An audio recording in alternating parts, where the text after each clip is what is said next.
How's everyone doing, guys? Today we're going to do quotient property. We did that in another video, but today we're going to see more examples and I'm going to go over it in details. Let me just review the property.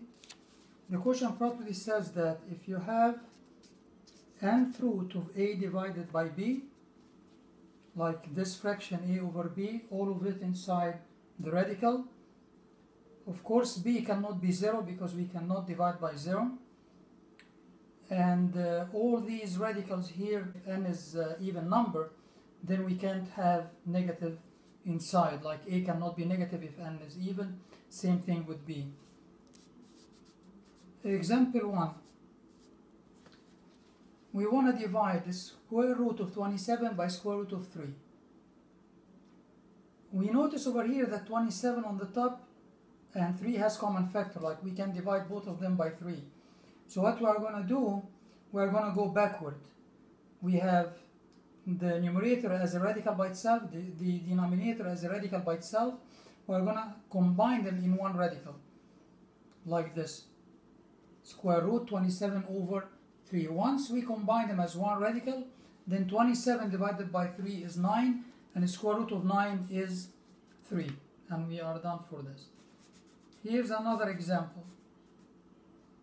We have cubic root of the fraction x power 6 over 8. Now x power 6 we cannot divide it by 8. There is no coefficient here in the beginning. So what we are going to do, we're going to do the opposite now. We're going to separate them because we can't divide them. So it's going to be cubic root of x power 6 by itself over cubic root of 8 by itself. This is 3. Now, x power 6, if I want to find the cubic root of that, I have x times x times x 6 times. So when we want to group them in groups of 3s, so we can have two groups of 3. 3 x's in one parenthesis, another 3 x's in another parenthesis. Let's make them 6. From every 3 we take 1. So actually all what you do, x power 6, you divide the power 6 by the index 3, and you get x power 2. Cubic root of 8, I hope by now we know that cubic root of 8 is 2. And you don't have to do the 3 factorization. Now, we want to know when a radical expression is in the simplified form. So we have some condition has to be satisfied on the final answer so that we ensure that our final answer is in its simplified form. What are these conditions? The first condition, that the radicand contains no factors that are nth power or higher. Like for example, this is x power 6, this is 3. So we have here factors more than 3. We have 6 of them, not only 3. So this is not a simplified form. We have to continue. That's one thing you have to make sure at the end of the problem.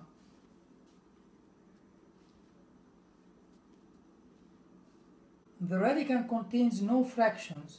Like you see this radicand here, it has a fraction. So we can't have this as a final answer. We have to proceed such that there is no fraction inside the radicand. Third, no radicals appear in a denominator. Like look over here, we have a fraction and the denominator is radical. So this is not a simplified form. We have to keep working till the final answer doesn't have radical in the denominator. Okay, guys? We are going to practice of this, but you have to make sure about these 3 conditions. You have to check them at the end of each problem.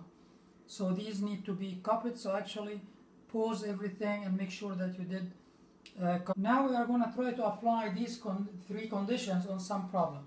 So the first problem here, you want to simplify square root of x power 6 over y power 7. Remember the first rule says, or the first condition said what? The radical contains no factors that nth power or higher. So let's check that. Oh, this is here power 2 and this is power 6. Same thing with the power 7. So that's one thing we have to simplify. Second, I see fraction.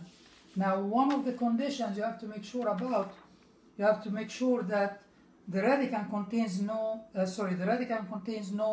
fractions, but this radicand here, it already has a fraction. So we have to work on that. So now we are going to separate these two, numerator and denominator. So it's going to be square root of x power 6 over square root of y power 7. But the y power 7, I'm going to write it as y power 6 times y power 1. Because the index is even, so I'm going to try to make that exponent even also, so I can divide it by 2. So for the top, it's going to be power 6 divided by the invisible index, which is 2. And you keep the base as it is. 6 divided by 2 is 3. Over here we have y power 6.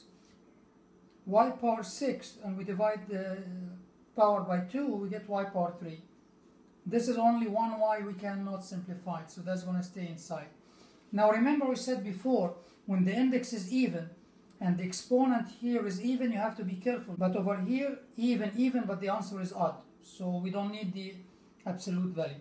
Same thing over here, even, but the answer has odd power. So we don't need absolute value. Now, is this the simplest form we can have? If we go back to the conditions, we're going to see that you cannot have radicand on the denominator of the fraction. So we need to get rid of that square root of y.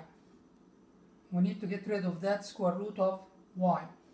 So what we are going to do, if this is square root of y and I want to get rid of it, get it out of the radical, I need another y. So I need to multiply this fraction by another radical of y. So I have 2 y's or y power 2, which can get out as y. We know when we have a fraction, we can't only multiply the denominator by square root of y. Whatever you do to the denominator, you have to do it to the numerator. So this numerator has also to be multiplied by square root of y. So let's do that multiplication. On the top is going to be square root x power 3 multiplied by square root of y. So that's x power 3 square root of y. On the bottom is going to be y power 3 times square root of y times another square root of y. When you multiply any radical by itself, when it's square root, let me be more specific. When you multiply any square root by itself twice, you just write whatever inside once. That's it. So square root of y times square root of y is going to be regular y. Square root of 5 times another square root of 5, the answer is regular 5.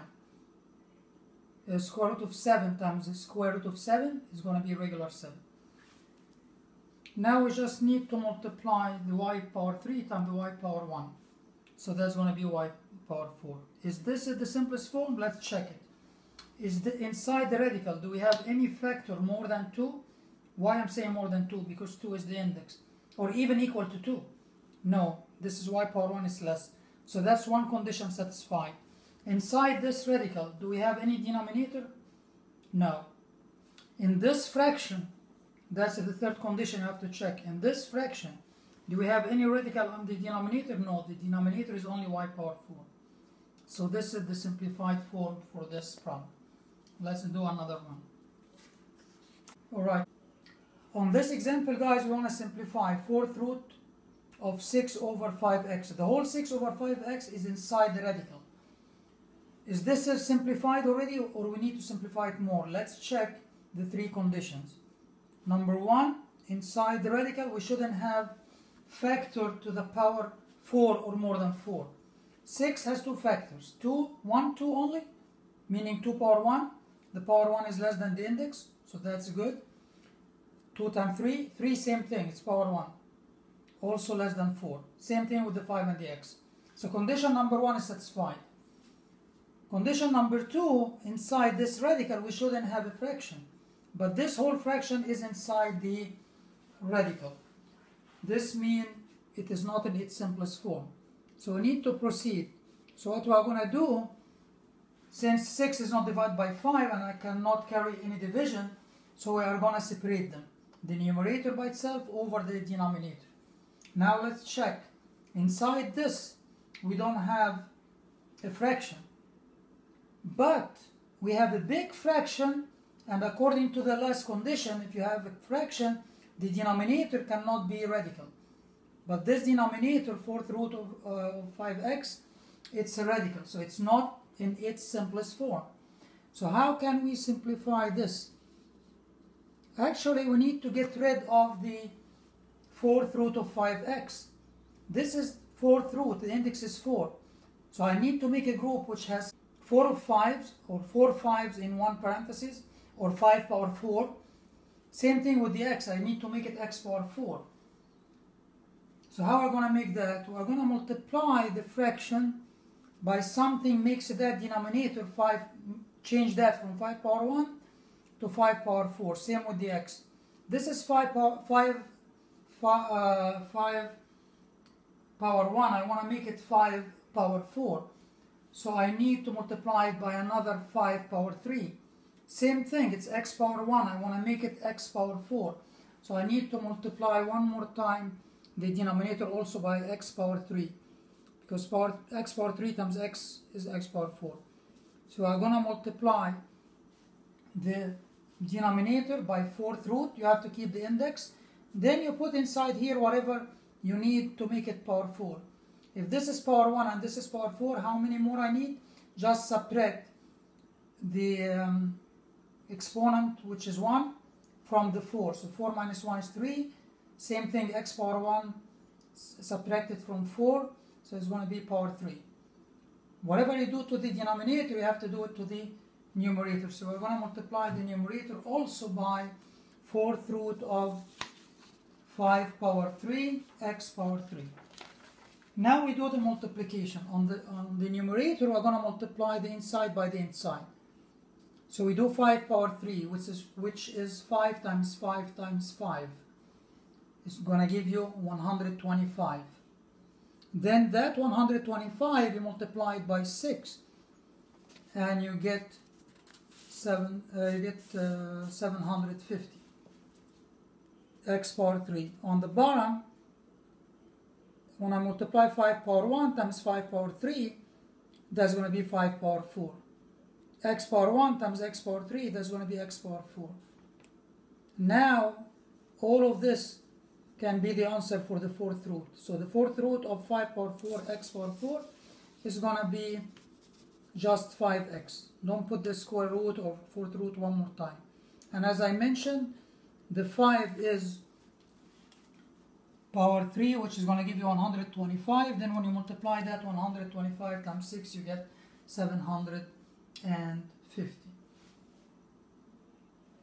I hope you understand it, guys. Anyway, if anything you don't understand, just keep a note of that and ask me.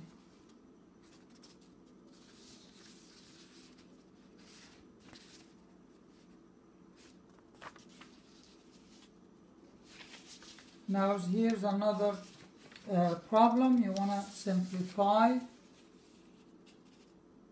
Alright, here's another problem you want to simplify.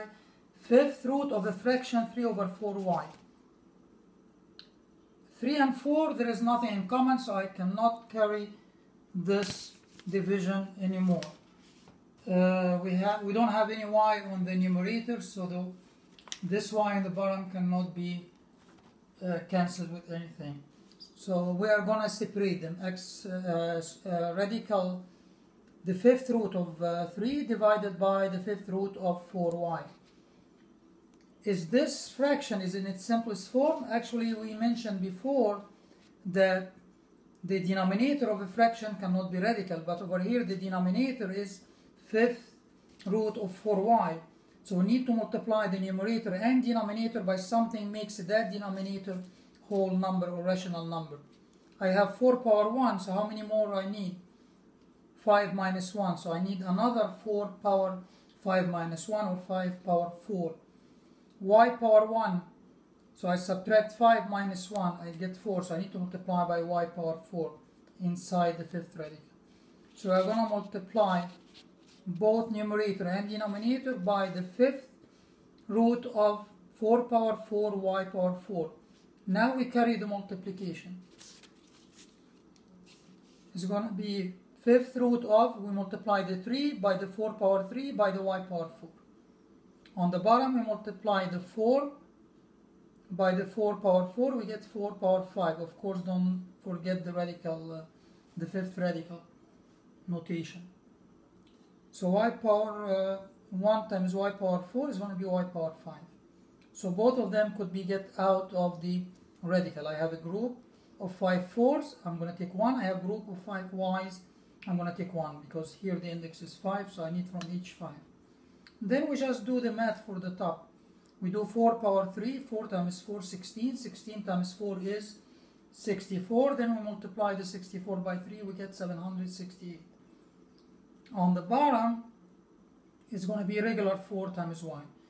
So now the denominator of the fraction is a rational number. There is no radical on the denominator.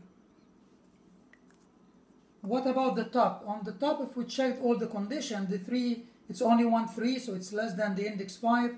The 4s are only 3 less than the index 5. This is y power 4. The 4 is less than the index 5, so everything is fine. And this is the simplified form.